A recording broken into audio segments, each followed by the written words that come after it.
การเปลี่ยนแปลงสภาพอากาศได้เป็นปัญหาระดับโลกโดยเฉพาะประเทศที่กำลังพัฒนา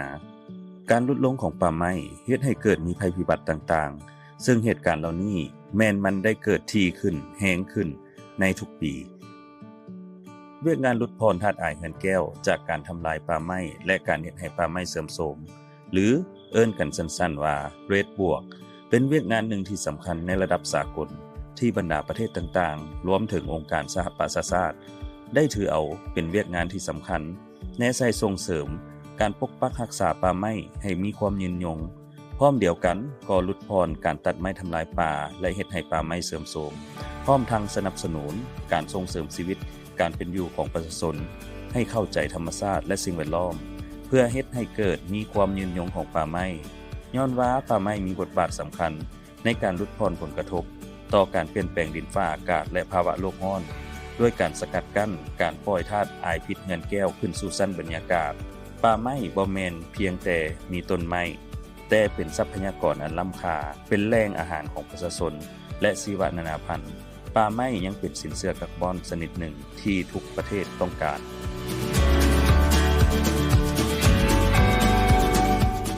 การจัดตั้งปฏิบัติเวียกงานสินเชื่อกับบอนป่าไม้ในสปป.ลาวเป็นเวียกงานที่ติดพันอย่างแน่นแฟ้นกับเวียกงานการจัดตั้งปฏิบัติเวียกงานลดพรธาตุอายเงินแก้วจากการทำลายป่าไม้และเฮ็ดให้ป่าไม้เสื่อมโทรมสปป.ลาวได้เข้าร่วมลงนามในสนธิสัญญาว่าด้วยการเปลี่ยนแปลงดินฟ้าอากาศนับตั้งแต่ปี 1995 และเวียกงานลดพรธาตุอายเงินแก้วจากการทำลายป่าไม้และเฮ็ดให้ป่าไม้เสื่อมโทรมได้กลายเป็นความพยายามภายใต้กรอบสนธิสัญญาว่าด้วยการเปลี่ยนแปลงดินฟ้าอากาศเพื่อส่งเสริมการคุ้มครองป่าไม้แบบยืนยงและเพื่อลดพรการเปลี่ยนแปลงดินฟ้าอากาศในทั่วโลกในปี 2008 สปป.ลาวได้เข้าร่วมเป็นประเทศสมาชิกของกองทุนคู่ร่วมกับบอนป่าไม้สากลตกมาในช่วงปี 2009-2010 สปป.ลาวก็ได้รับทุนช่วยเหลือล่าและได้ลงนามในสนธิสัญญาปารีสในเดือนเมษายน 2016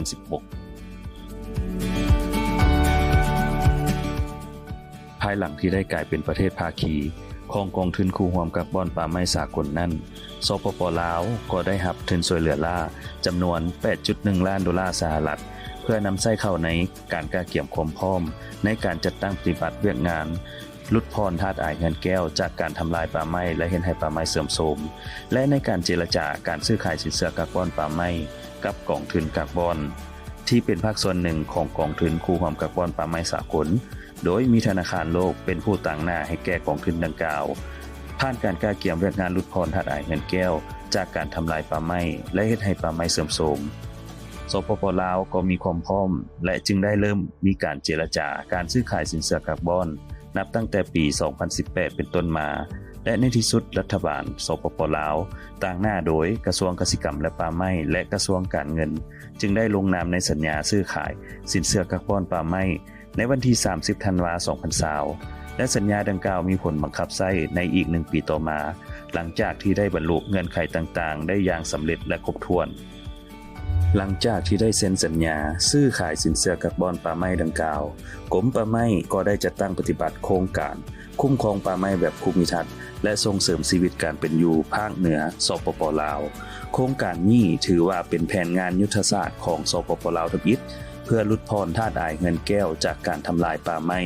โดยการแก้ไขสาเหตุและปัญหาการตัดไม้ทำลายป่าและการเฮ็ดให้ป่าไม้ทรุดโทรมโครงการดังกล่าวได้เริ่มต้นระยะจัดตั้งปฏิบัติและระยะการตอบแทนจากการดำเนินแผนงานเรทบวกแห่งชาติและแนใส่สร้างบทเรียนด้านยุทธศาสตร์และด้านจัดตั้งปฏิบัติเพื่อขยายเวียกงานเรทให้กว้างกว่าเก่าและทั่วประเทศโครงการนี้แม่นสอดคล้องกับยุทธศาสตร์เรทบวกแห่งชาติ 2025 วิสัยทัศน์ปี 2030 พร้อมกันนั่นก็ประกอบส่วนเข้าในการเติบใหญ่สีเขียวการลืบล้างความทุกข์ยากการปกปักรักษาป่าไม้และชีวนานาพันธุ์แบบยืนยงบรรลุเป้าหมายแผนพัฒนาเศรษฐกิจสังคมแห่งชาติที่ 8 และที่ 9 2016-2020 และ 2021-2025 ยังเป็นการประกอบส่วนเข้าในการลดพรธาตุอายเงินแก้วของประเทศต่อกับสากลหรือ NDC ดังที่ระบุไว้ในสัญญาปารีส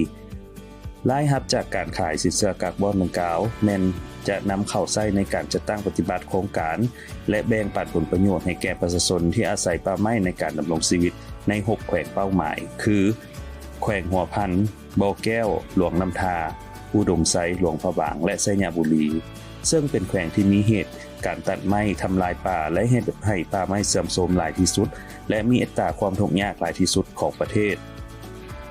นอกจากโครงการนี้ที่ถือเป็นแผนงานยุทธศาสตร์ของสปป.ลาวที่ดำเนินเวียกงานการลดพรธาตุอายเงินแก้วจากการทำลายป่าไม้และเฮ็ดให้ป่าไม้เสื่อมโทรมแล้วก็ยังมีบรรดาโครงการอื่นๆที่เข้ามาช่วยสนับสนุนการจัดตั้งเวียกงานแผนงานลดพรธาตุอายเงินแก้วแห่งชาติโครงการที่กล่าวมาข้างถึงนี้ประกอบมี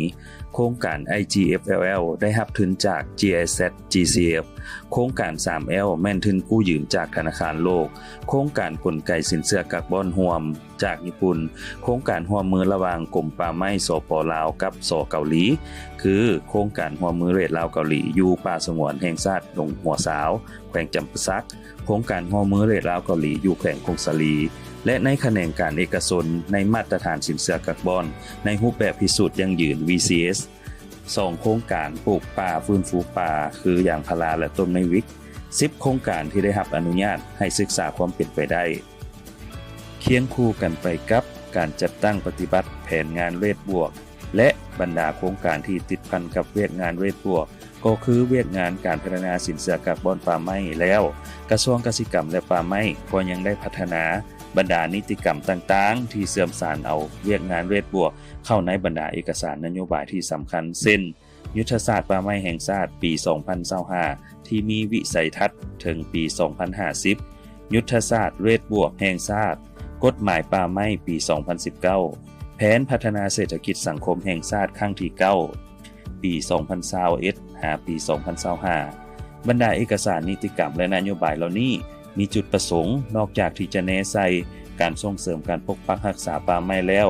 ก็ยังส่งเสริมการลดพรการเปลี่ยนแปลงสภาพดินฟ้าอากาศสืบต่อจัดตั้งปฏิบัติพันธะ NDC ของสปป.ลาวที่มีต่อสากลเอื้ออำนวยให้แก่เวียกงานลดพรธาตุอายเงินแก้วจากการทำลายป่าไม้และเฮ็ดให้ป่าไม้เสื่อมโทรมจนไปถึงการส่งเสริมการค้าขายคาร์บอนป่าไม้ภายใต้กลไกการซื้อขายสินเชื่อคาร์บอนสากลโดยอิงใส่ข้อตกลงกับแขนงกสิกรรมและป่าไม้ผ่านการจัดตั้งปฏิบัติเวียกงานเรดบวกเป็นเวลา10 กว่าปีนั้นเวียกงานเรดบวกนั่นถือว่าเป็นเวียกงานที่สำคัญโดยเฉพาะแม่นเวียกงานดังกล่าวบ่เพียงแต่เป็นการปกปักรักษาป่าไม้หรือลดพรการตัดไม้ทำลายป่าเท่านั้นแต่เวียกงานดังกล่าวได้กลายเป็นเวียกงานสร้างรายรับเข้าสู่เศรษฐกิจของสปป.ลาวและสิ่งดังกล่าวมันได้ดึงดูดเอาความสนใจของบรรดาองค์การจัดตั้งและนักลงทุนจากภายในและต่างประเทศที่อยากจะเข้าร่วมมือกับรัฐบาลลาวโดยเฉพาะในขงเขตการค้าขายสินเชื่อคาร์บอนป่าไม้ซึ่งในปัจจุบันนี้มี10 บริษัทที่ได้เซ็นบทบันทึกความเข้าใจร่วมกับกรมป่าไม้ซึ่งบริษัทที่กล่าวมานี้ประกอบด้วยบริษัท Edford Legacy ลาวจำกัดบริษัท AIDC บริษัทบ่อแนงนำโชคจัดการป่าไม้แบบยืนยงจำกัดผู้เดียวบริษัทเจริญเซกองคาร์บอนจำกัดบริษัท Green Synergy So จำกัดบริษัท Eva Transport Trading ขาเข้าขาออกจำกัดผู้เดียวบริษัท Carbon Road จำกัดบริษัทลาววิศวกรรมด้านสิ่งแวดล้อมจำกัดผู้เดียวบริษัท New Forest Asia จำกัดและบริษัทชีชวนหัวตู้ Carbon Zinc Technology Development จำกัดใน10 บริษัทที่กล่าวมาข้างเทิงนี้ปัจจุบันแม่นมี1 บริษัทที่ได้รับการเซ็นสัญญาร่วมมือ MOA กับรัฐบาลสปป.ลาวคือบริษัทเจริญเซกองคาร์บอนจำกัดถึงยังใดก็ตามถึงแม้นว่าพวกเขามีท่าแหงและโอกาสขยายตัวของเวทบวกและธุรกิจสินเชื่อคาร์บอนในลาวจะเพิ่มขึ้นก็ตามแต่ก็ยังมีสิ่งท้าทายที่ต้องได้พิจารณาเพื่อปรับปรุงเติมอีกซึ่งสิ่งท้าทายที่กล่าวมานี้ประกอบด้วยตลาดสินเชื่อคาร์บอนป่าไม้ที่กำลังเกิดขึ้นใหม่นี้ต้องการวิธีการคิดไล่ที่ถูกต้องและชัดเจนกว่าเก่าบางตลาดสินเชื่อคาร์บอนก็มีมาตรฐานที่สูงเกินไปและค่อนข้างสับสนตลาดเหล่านี้มักจะเป็นตลาดแบบสมัครใจหรือตลาดเสรีที่ได้ถูกปรับปรุงมาจากตลาดภาคบังคับที่สปป.ลาวเข้าร่วมในปัจจุบันถึงแม้ว่าจะมีความสนใจอย่างหลวงหลายของบรรดานักลงทุนภายในและต่างประเทศสปป.ลาวยังบ่ทันได้มีระเบียบการเกี่ยวกับการคุ้มครองการลงทุนเกี่ยวกับสินเชื่อคาร์บอนป่าไม้เทื่อ ซึ่งจำเป็นต้องพัฒนานิติกรรมที่ติดพันให้สำเร็จโดยไวเพื่อให้ทันกับการรองรับเอาการลงทุนเกี่ยวกับการค้าขายสินเชื่อคาร์บอนป่าไม้ที่เหมาะสมกับสภาพท้องถิ่นและตลาดสากลขีดความสามารถของสปลาวที่พัวพันกับเวียกงานเวทบวกนั้นก็ถือว่าได้พัฒนาไปหลายพอสมควรแต่ก็ยังถือว่าจำเป็นต้องได้สืบต่อพัฒนาและยกระดับให้ดีขึ้นกว่าเก่ารายรับจากการจัดตั้งปฏิบัติเวียกงานเวทบวกก็คือ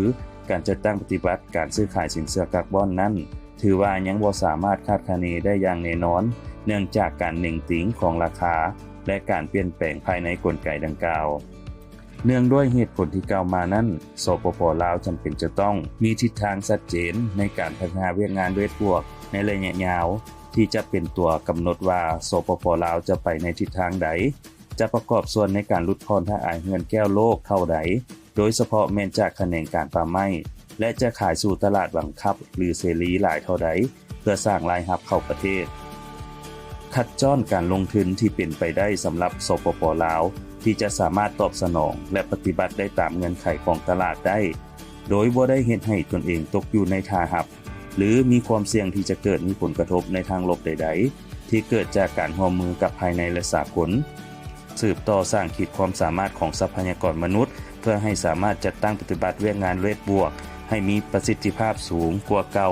โดยเฉพาะแม้นการศึกษาเกี่ยวกับกลไกเทคโนโลยีและวิธีการใหม่ๆของตลาดสินเชื่อคาร์บอนสากล